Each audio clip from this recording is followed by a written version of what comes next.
Vous êtes à Tam Tam sur Radio-Canada International. Dernière chronique de l'autre histoire, du moins dans cette série-ci. Et s'il n'en tenait qu'à moi, on en aurait beaucoup d'autres de ces chroniques avec le collègue et anthropologue Serge Bouchard, où on vous propose un voyage. On vous a proposé depuis quelque temps un voyage dans le temps, dans l'espace. On découvre une géopolitique et des rencontres de tous ces peuples amérindiens ici au Canada. Serge, bonjour. Bonjour. Alors, la dernière fois, donc, on parlait de la compagnie de la baie d'Hudson et de la Northwest Company et des rencontres incroyables avec une multitude de nations amérindiennes sur la côte ouest. On a commencé en 1500, les premières rencontres, Jacques Cartier qui a vu les Beothuk, une nation qui est disparue en 1829 sur l'île de Terre-Neuve, qui a rencontré les Micmacs. Et là, on est allé jusqu'à l'ouest. On vient de voir enfin cette mer de l'ouest. Ça a pris 200 ans. Oui, 300 ans. Ouais. Et là, maintenant, l'autre frontière, c'est le nord. Et le nord, il y a des gens qui y vivent. Oui, mais le nord va rester à part. Bon, d'abord, le Canada est un pays immense, on le sait. Hein, et il est immense, on le voit sur la carte. Mais c'est un pays qui est ouvert sur l'infini. C'est-à-dire qu'il n'y a pas de frontière au nord.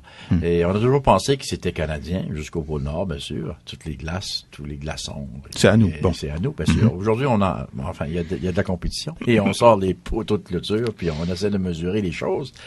Mais on a toujours pensé que le Nord, c'est infini. Bon, bien sûr. Et c'est la dernière frontière.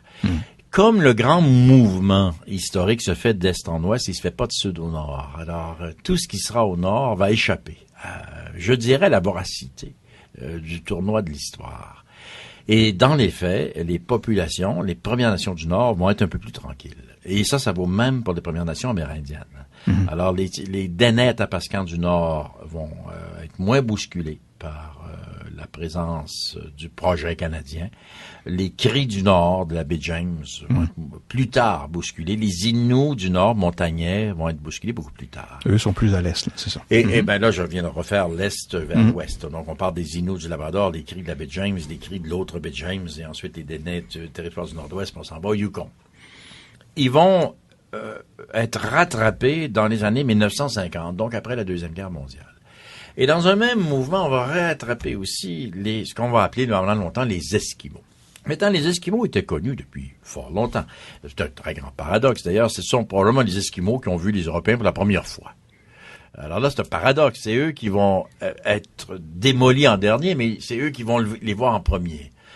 Puisqu'on parle des Vikings, la chronique dit qu'en l'an 1000, les Scandinaves ont vu des Skrælings. Les Skrælings, ce sont des Esquimaux. Et là, et c'est très drôle parce qu'ils les décrivent tout petits, très, très gras. Ils sont petits puis gros. Et c'est un gros avantage dans l'Arctique d'être petit et gros. Il est très malaisé d'être grand et maigre. Quand il fait très froid. Quand il vente puis que t'es grand et maigre, tu vas geler plus rapidement que les petits et les gros qui vont poursuivre leur chemin. Les Esquimaux ne sont pas petits et gros pour rien. Bon, enfin, bref, ça, c'est une autre histoire. Mais ces Esquimaux on sait s'appellent les Inuits. Oui. Un Inuk, deux Inuits, l'Inuit étant un pluriel. C'est une population très spectaculaire.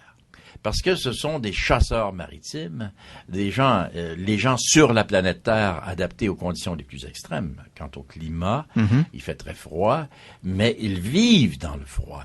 Ils vont pas survivre. Ils vont vivre dans le froid. Ils vont développer une culture extrêmement spécialisée, admirable, avec leurs bateaux, kayaks. Ils sont sur l'océan Arctique. Ils ont des bateaux Umiak qui sont des baleiniers. Ils vont tuer les baleines, ces gens-là.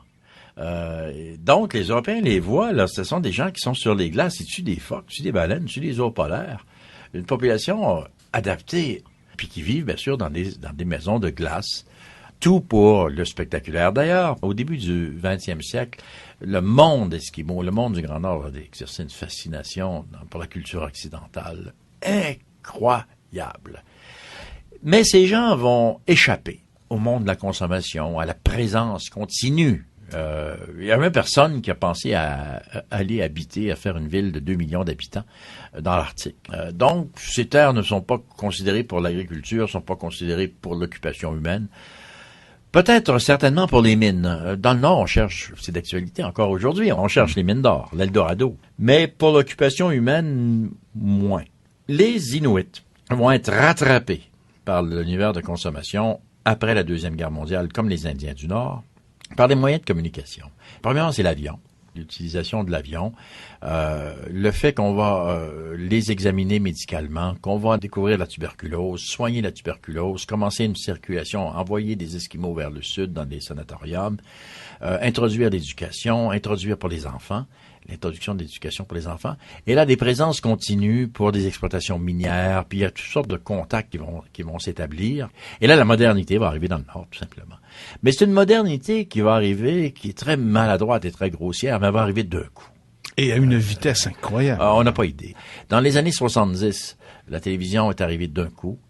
On parle des années 70, ça fait 40 ans de ça. Ces gens-là qui n'avaient ni radio ni télévision, ni aucun contact avec... Moi, je me souviens très très bien, je l'ai vécu, je l'ai vu. Des Inuits qui soudainement, qui n'avaient jamais vu ça dans une petite boîte dans la maison en hiver,